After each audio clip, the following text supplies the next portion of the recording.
Alistair Thorne is a man built from a blueprint of contempt. He stands on the 50-yard line of the Northwood University practice field, a kingdom of manicured turf and searing August sun, and he surveys his domain not with the eye of a coach, but of a king. His arms are crossed over a chest as broad as a barrel. A whistle, gleaming silver, hangs from a thick cord around his neck, but he rarely uses it. His voice, a gravelly roar that seems to start in the earth and erupt from his throat, is enough to stop 250 pounds of charging linemen dead in his tracks. He wears his arrogance like the championship rings that glitter on his thick fingers, each one a testament to a system he has perfected, a system of size, of brute force, of intimidation. To Coach Thorne, football is not a game of inches. It is a game of pounds. And in his kingdom, the small do not survive. He watches the players run drills, his eyes narrow slits of judgment. He sees bodies, not boys. He sees assets and liabilities, measured in height, weight, and the capacity for violence. His gaze sweeps past the colossal offensive linemen, the chiseled linebackers, the receivers built like Greek statues. Then, his eyes lock onto a flicker of motion. A blur. A player so quick he almost seems to warp the air around him. Darius Hayes. Darius is a walk-on, a ghost in this machine of giants. He moves with a liquid grace that seems alien on this field of thunderous collisions. He is 5'9" on a good day, maybe 170 pounds soaking wet. In the world of Division I football, he is a statistical anomaly, a rounding error. But his feet are a gift from God. In the agility drills, his cuts are so sharp they look physically impossible. He changes direction without losing an ounce of speed, his hips swiveling with a fluidity that makes the bigger, more heralded scholarship players look like they are running in mud. He is a hummingbird among hawks. Thorne's lip curls into a sneer. He hates it. He hates the effortless grace. He sees it not as talent, but as a gimmick. A trick. Football, his brand of football, is about breaking things. Darius doesn't look like he could break a tackle, let alone a man's will. Hayes. Thorne's voice cracks across the field like a whip. Every player freezes. The air grows thick and heavy. Darius pulls up, his chest heaving, sweat plastering his practice jersey to his wiry frame. He turns to face the coach, his helmet held respectfully in his hand. Thorne ambles toward him, a predator closing in on a curious stray. He circles Darius, his eyes raking over the young man's body with open disdain. "What are you supposed to be, son?" Thorne asks, his voice dripping with condescension. The other players watch, a silent, nervous audience. They know this ritual. The public dissection. "A running back, coach," Darius answers, his voice steady, betraying none of the fear or humiliation churning in his gut. Thorne lets out a short, barking laugh. "A running back. You look like the mascot's little brother. You think you can run between the tackles in this league? One of my linebackers would snap you in half like a twig." He gestures to a mountain of a man named Becker, a linebacker whose neck is thicker than Darius's thigh. Becker grins, a cruel, simple expression. "This is a man's game, Hayes," Thorne continues, poking a thick finger into Darius's shoulder. "It's about power. Dominance. It's not a dance recital." The running back's coach, a kind-faced, overwhelmed man named Miller, steps forward tentatively. "Alistair, his footwork is the best I've ever seen. His 40 time is electric." Thorne turns his glare on Miller, and the assistant coach visibly shrinks. "Miller, are you coaching running backs or ballerinas? I don't care if he can pirouette on a pinhead. If he can't break a tackle, he can't play for me. He's a liability. A wasted jersey." He turns back to Darius, his face inches away. The smell of stale coffee and pure, uncut ego washes over the young player. "You're too small, Hayes. You will always be too small. You don't belong here." He dismisses him with a wave of his hand, like shooing away a fly. "Get off my field. Hit the showers." Darius stands there for a moment, the sun beating down on him, the eyes of 50 players burning into his back.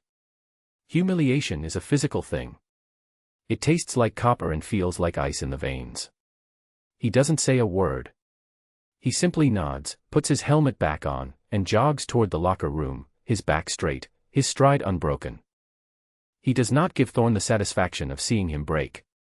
Inside the locker room, the atmosphere is just as hostile. The silence is a wall. The scholarship players, the ones anointed by Thorn, give him a wide berth. They see him as Thorn sees him, an imposter. A kid playing dress-up in a world of warriors. Darius sits at his locker, a small metal box in a forgotten corner, and methodically peels off his gear. He ignores the snickers, the whispered jokes. He opens his locker and pulls out a worn leather-bound notebook and a pen. While the other players are scrolling through their phones or boasting about their reps, Darius is studying. He diagrams plays. He makes notes on defensive formations he noticed in practice. He analyzes angles, leverage points, the subtle tells of a blitzing linebacker. He knows he can't win with size. So he will win with his mind. He understands the geometry of the game in a way Thorn, with his blunt force philosophy, could never comprehend. He is not just an athlete, he is a scholar of the sport. But none of that matters in Thorn's kingdom. The next day, Darius finds a summons on his locker. See Coach Thorn. 4 p.m. He knows what it is. The air in the football facility is kept at a constant, chilly temperature, but as Darius walks the long hallway to Thorn's office, he feels a different kind of cold. The walls are a monument to Thorn's ego. Framed photos of him with star players, governors, alumni. Trophies gleam under spotlights. It is the shrine of a man who believes he is infallible. Thorn's office is vast, with a dark mahogany desk the size of a small car. A panoramic window overlooks the stadium, the pristine field looking like a perfect green jewel from this height. Thorn is leaning back in his leather throne, feet up on the desk, chewing on an unlit cigar. He doesn't tell Darius to sit. Hayes, he begins, not bothering to look at him. I'm cutting you from the team. He says it with the same casual indifference he might use to order a coffee. We run a power run scheme here. We need backs who can punish a defense. You get punished. It's a simple equation. Darius stands silently, his hands clasped behind his back. I appreciate the opportunity, Coach, he says, his voice level. Thorn finally swivels his chair around to face him. A flicker of something, annoyance, perhaps, crosses his face. He expected pleading. He expected begging. The quiet dignity unsettles him. Don't give me that, appreciate the opportunity, garbage, Thorn snarls. This isn't a feel-good story. This is a business. My business. And you, son, are a bad investment. He picks up a single sheet of paper from his desk. Darius's walk-on agreement. His one fragile link to this dream. You don't have the frame, Thorn says, his voice low and cruel. It's genetic. You can't fix it. You're a liability in pass protection, and you'll get yourself killed in the open field. He makes a show of looking Darius up and down one last time. Some people just aren't meant to play this game at this level. You're one of them. It's better you learn that now. With a final, theatrical flourish, Thorn slowly and deliberately tears the paper in half. And then in half again. He lets the pieces flutter into the wastebasket beside his desk. The sound is quiet, but in the silent office, it sounds like a gunshot. The end of a dream. Your locker's already been cleared out, Thorn says, turning back to his window. Good luck in the real world. He is dismissed. Darius doesn't move for a second. He burns the image into his memory, the arrogant man in his castle, the torn pieces of paper, the view of the field he would never play on. He doesn't let the rage show. He doesn't let the heartbreak crack his composure. He turns and walks out of the office, the door clicking shut behind him with a soft finality. The injustice is a fire, and in that moment, it does not burn him. It forges him.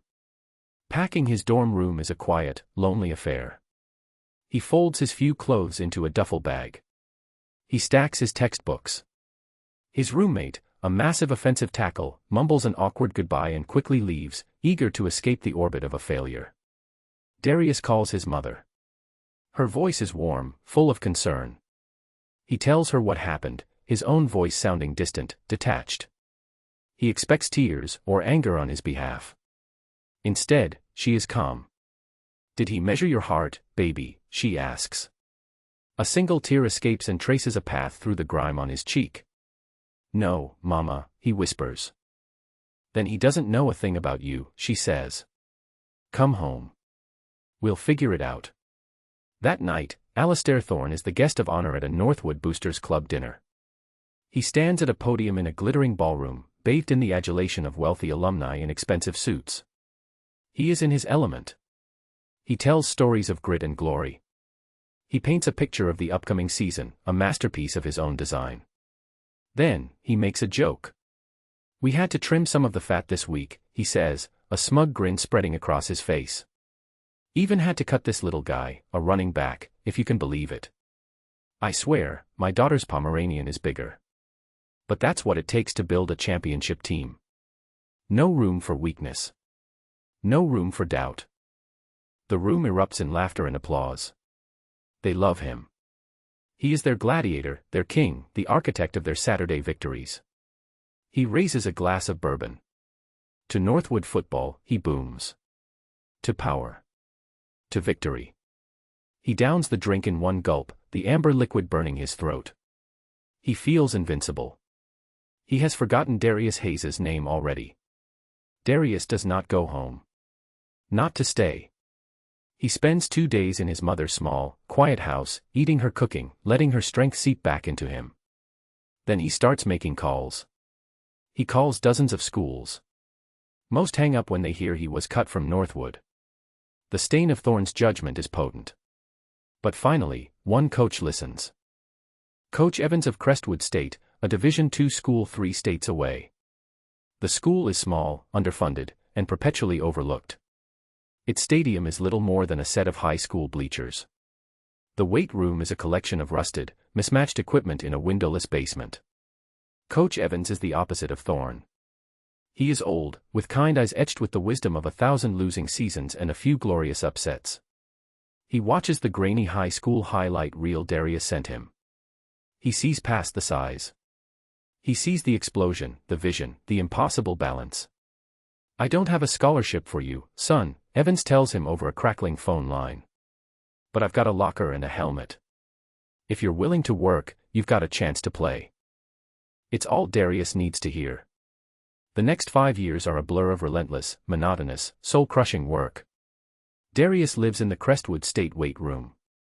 He is the first one in, long before the sun rises, his breath fogging in the cold morning air.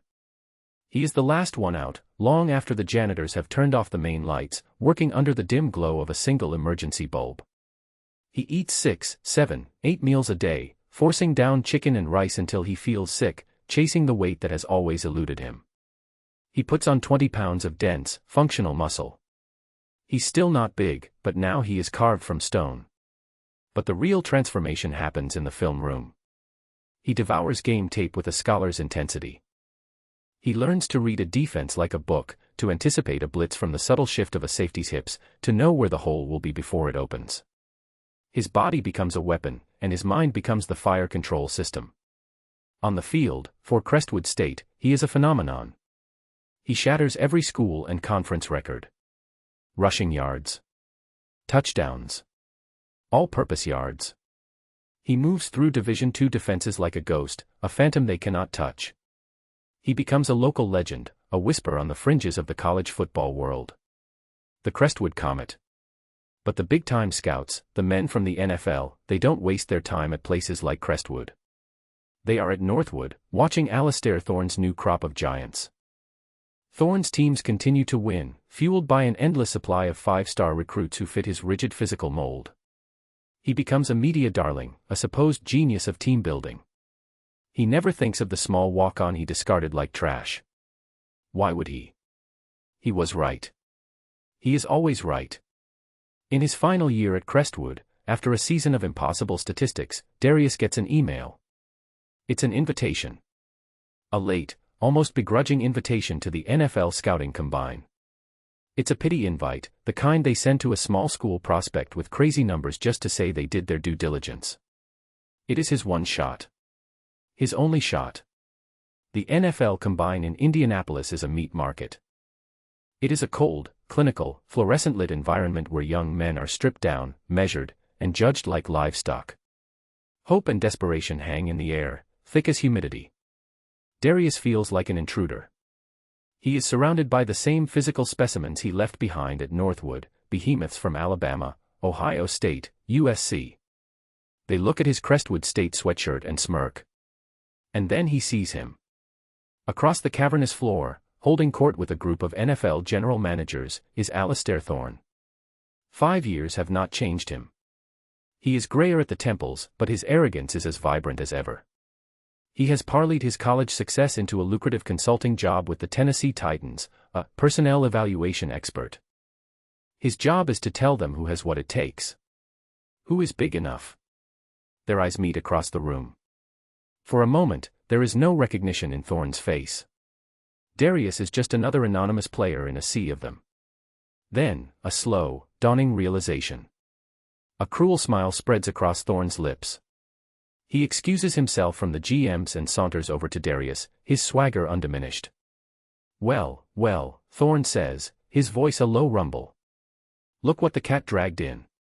Hayes, right. He doesn't wait for an answer. Still chasing this pipe dream, huh? I've got to hand it to you, you're persistent. I'll give you that. Hello, coach, Darius says, his voice calm, neutral.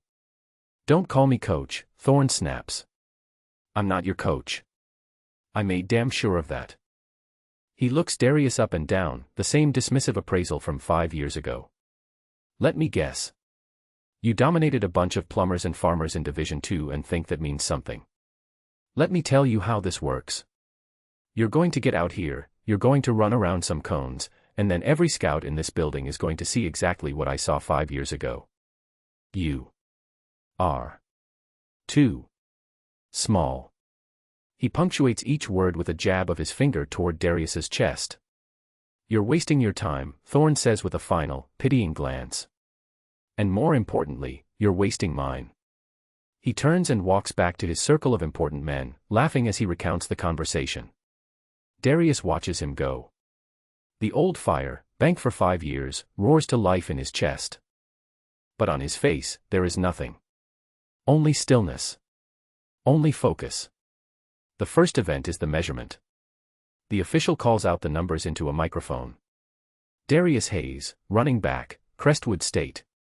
Height, 5'9¼ Weight, 191. A murmur goes through the assembled scouts. Underwhelming. Just as expected.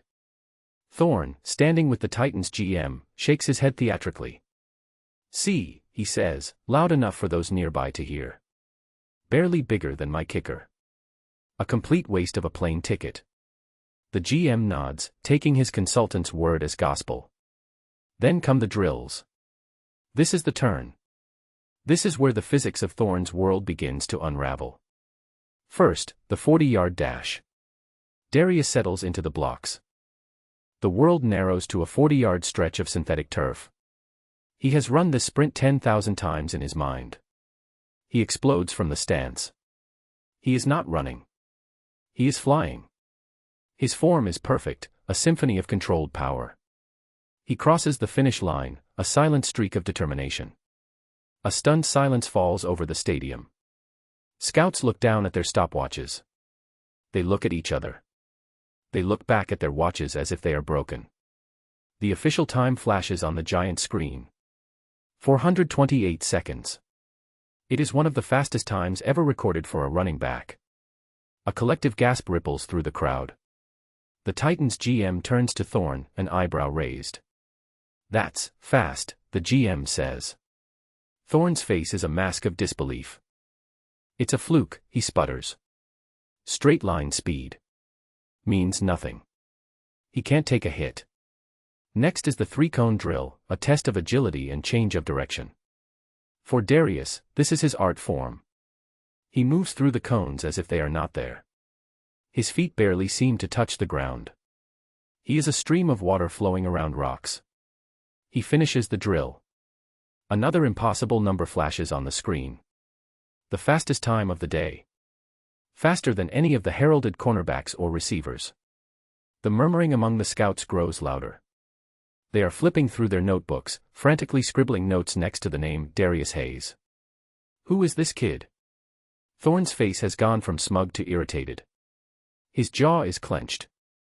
His entire philosophy, his identity as a talent evaluator, is being challenged by this nobody. Then comes the gauntlet drill. Darius has to run across the field while quarterbacks from both sides throw footballs at him in rapid succession.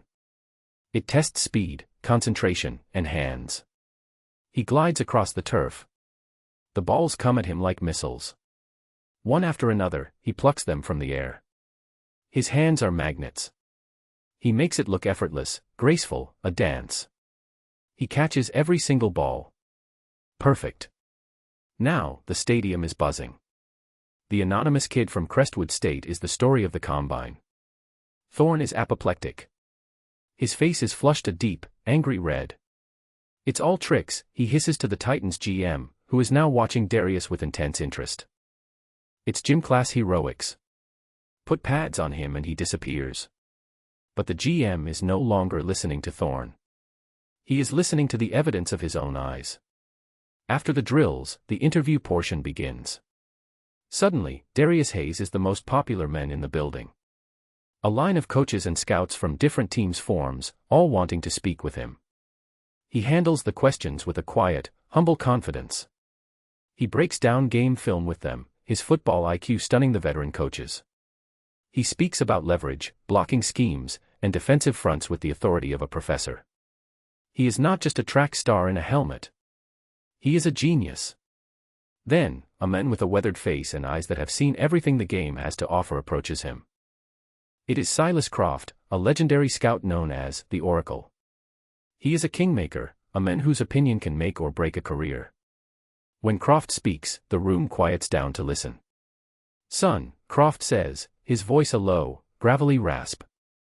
"I've been doing this for 40 years. I've never seen a player move like you. But I've got one question.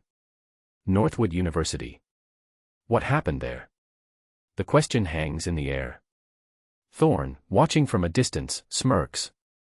Here it comes. The kid will whine, make excuses, badmouth him. And he will look weak. Darius looks Silas Croft directly in the eye. "I was told I didn't fit the system, sir," he says, his voice even. "I was told I was too small to succeed." He pauses, letting the words settle. "So I went somewhere else. I didn't try to change my size. I decided to perfect my advantages. I learned that speed beats power if power is in the wrong place. I learned that intelligence is a form of strength. I wasn't what they wanted, so I had to become something they had never seen before."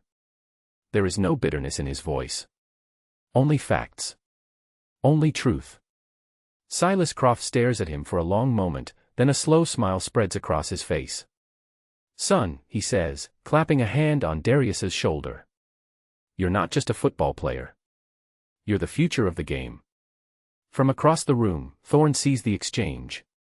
He sees the respect in the Oracle's eyes. He sees the entire NFL landscape, his entire belief system, tilting on its axis. And for the first time in his life, Alistair Thorne feels a sliver of fear. Draft night. The culmination of a lifetime of work. The main green room is a circus of flashing lights and custom-made suits, filled with the top prospects, the can't-miss picks from the powerhouse schools. Darius is not there. He is in a small, secondary room reserved for prospects with an outside chance of being picked in the first round. He is wearing a simple, well-fitting suit. He sits at a small table with his mother and Coach Evans. He is calm, serene. He has already won. He proved he belonged. Anything else is gravy. Miles away, in the Tennessee Titans' war room, the atmosphere is thick with tension. Alistair Thorne has spent the last month waging a one-man war against the idea of drafting Darius Hayes. He has used every ounce of his influence, every bit of his reputation. He's a gimmick player, he bellows at the draft board. A gadget guy. You put him in the AFC South, and he'll get broken in half by week 3. He's a combine warrior, not a football player. We need a big, bruising back. A Northwood back. The GM and the head coach look uneasy. The scouting department is split. The analytics team loves Darius. The old school scouts, loyal to Thorne, are against him. The draft begins. The first few picks go as expected. A quarterback. An offensive tackle. A pass rusher. The Titans are on the clock with the 10th overall pick. The debate in the war room reaches a fever pitch. Thorne is red-faced, shouting, "If you pick him, you're making the biggest mistake in the history of this franchise. I will not have my name attached to this." Just then, a private phone in the center of the table rings. It is a direct line to the team owner. The GM answers it, his face pale. "Yes, sir. Yes, I understand." He hangs up the phone and looks at the room. He avoids Thorne's furious glare. "The pick is in," the GM says, his voice flat. On the television broadcast, the commissioner walks to the podium. The world holds its breath. With the 10th overall pick in the 2024 NFL Draft, the commissioner announces, his voice booming through the auditorium, the Tennessee Titans select. He pauses for dramatic effect. Darius Hayes. Running back. Crestwood State. The secondary green room erupts. Darius is mobbed by his family. Tears stream down his mother's face. Coach Evans claps him on the back, his own eyes misty. Darius closes his eyes, takes a deep breath, and lets the moment wash over him. The cameras cut to the Titans' war room. Live, on national television. The world sees Alastair Thorne's reaction. It is a grotesque mask of pure, undiluted shock and rage. His jaw is slack. His eyes are wide with disbelief. He looks as if he has been physically struck. He rips the headset off his head and throws it onto the table. He looks utterly, completely defeated. The television commentators, sensing the drama, immediately begin to weave the narrative. They tell the story of the undersized walk-on. They talk about him being cut from a major Division I program for being too small. They don't say Alastair Thorne's name. They don't have to. In that moment, his reputation, the one he built on a foundation of prejudice and arrogance, is publicly and brutally annihilated. He is no longer a kingmaker. He is a fool. A man who held a winning lottery ticket in his hand and tore it to pieces. Later, after putting on the Titans hat and jersey, Darius is interviewed on stage. The reporter asks him about his incredible journey, about the people who doubted him. Darius looks directly into the camera lens, speaking not just to the reporter, but to one man watching somewhere in a dark room filled with rage. "A lot of people want to measure you," Darius says, his voice clear and strong. "They can measure your height. They can measure your weight. They can measure how fast you run." He smiles, a small, triumphant smile. "But they can never, ever measure your heart." The fallout is swift and merciless. The next morning, the Tennessee Titans issue a short, terse press release. The organization has parted ways with consultant Alastair Thorne, effective immediately. He is fired. But it is much worse than that. The story of his colossal misjudgment becomes a national sports media sensation. Every sports talk show, every podcast, every newspaper columnist dissects his arrogance. He becomes a cautionary tale, a meme, a punchline. Emboldened by the public narrative, other former players from Northwood begin to come forward. They tell stories of Thorne's prejudice, his bullying, his narrow-minded philosophy that cast aside countless talented players who didn't fit his physical prototype. A damning exposé is published, detailing a pattern of behavior that prioritized size over skill, and intimidation over coaching. Thorne is blacklisted. No NFL team will touch him. No major college program will hire him. The kingdom he built crumbles into dust. Darius Hayes, meanwhile, signs a 4-year, $30 million contract. The first thing he does is buy his mother a beautiful new house on a quiet, tree-lined street. The second thing he does is write a check to the Crestwood State Athletic Department, a donation large enough to build a state-of-the-art weight room and upgrade their entire facility. It will be named the Evans Hayes Athletic Center. In his rookie season, Darius is a revelation. His intelligence and agility translate perfectly to the pro game. He leads the league in all-purpose yards and is voted the Offensive Rookie of the Year. He becomes the face of the Titans franchise, a beloved superstar known for his humility and work ethic. He establishes the Heart Over Height Foundation, a nonprofit that provides scholarships and training resources for athletes who have been overlooked or dismissed because of their size. Coach Miller, the assistant who once tried to stand up for him, is hired as one of the foundation's first directors. Coach Evans, now coaching in a facility bearing his name, finally gets the national recognition he has deserved for decades, hailed as a coach who sees the true measure of a player. The NFL itself begins to change. Scouting departments, terrified of making a thorn-level mistake, start investing more resources into finding talent in smaller schools, relying more on performance analytics and less on outdated physical benchmarks. The game gets faster, more dynamic, more skilled. Alastair Thorne's downfall creates a better, fairer system in its wake. 5 years pass. The scene is the Super Bowl. Darius Hayes, now a team captain and the league's reigning most valuable player, stands in the tunnel, ready to lead the Tennessee Titans onto the field. The roar of the crowd is a physical force, a wave of sound and energy. He is at the absolute pinnacle of his profession. A young rookie, an undersized receiver drafted in the late rounds, stands beside him, his eyes wide with awe and nerves. "I don't know if I'm ready for this," the rookie whispers. Darius turns to him and puts a hand on his shoulder pad. He looks the young man in the eye. "They measured you, right?" Darius asks. "They told you what you couldn't be." The rookie nods. "Forget the measurements," Darius says, his voice ringing with authority. "They don't know a thing about you. Go out there and show them who you are." He smiles, the same quiet, confident smile. He is no longer just a player. He is a leader, a mentor, a living testament to the power of resilience. Thousands of miles away, in a dimly lit, sticky-floored sports bar in a forgotten town, a man watches the game on a flickering television.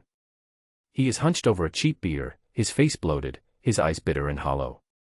The championship rings are gone, sold long ago. The tailored suits have been replaced by a stained, ill-fitting polo shirt.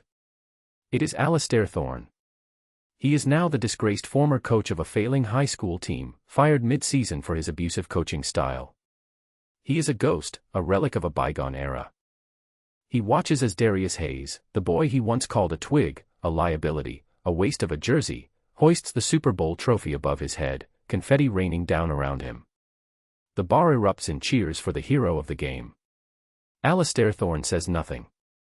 He just stares at the screen, at the image of the man he tried to destroy.